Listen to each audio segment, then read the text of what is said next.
Dinner লাঞ্চে fried rice, pulao, biryani যে কোনো কিছুর সাথে এই সালাদের যেন তুলনাই হয় না। ফার্স্টে আমি এখানে নিয়েছি 1 কাপ পরিমাণ মুরগির মাংস এবং 1 কাপ পরিমাণ নিয়েছি চিংড়ি মাছ। 2 টেবিল চামচ কর্নফ্লাওয়ার দিয়ে দিচ্ছি একটি ডিম, হাফ টিস্পুন লবণ, 1 টিস্পুন গুঁড়ামরিচ, 1 টিস্পুন আদা রসুন বাটা এবং হাফ টিস্পুন পরিমাণ চিলি ফ্লেক্স দিয়ে এটা ভালোভাবে মিক্সড করে নেব। এই তো আমার মিক্সড করা শেষ।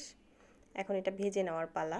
আমি 10 থেকে 15 মিনিটের মতো রেস্ট দিয়েছিলাম, দেন আমি এটা এখন ভাজতে চলে আসি। এটা ভালোভাবে উল্টিয়ে পাল্টিয়ে ভেজে নিতে হবে।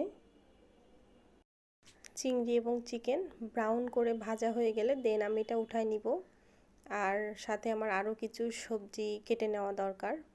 নিয়েছি 2টা লেবু, কাঁচামরিচ কুচি, বাদাম ভাজা, বাদাম সেম তেলে ভেজে নিয়েছি, গাজর কুচি, ক্যাপসিকাম কুচি এবং নিয়েছিলাম শসা কুচি। এখন আমার সস রেডি করতে হবে। এখানে চিলি সস দিয়ে দিচ্ছি হাফ কাপের মতো, আর টমেটো সস দিয়ে দিচ্ছি হাফ কাপ। 1 টেবিল চামচ আমি এখানে ভিনেগার ইউজ করব, টেস্টটা দারুণ আসবে এতে। 2 টেবিল চামচ দিয়ে দিব সয়া সস। এখানে আমি লাইট সয়া সসটা ইউজ করেছি। দেন ভালো করে আমি এটা মিক্সড করে নেব। এখন এই সসটি দিয়ে সম্পূর্ণ সবজিগুলো মিক্সড করে নিব।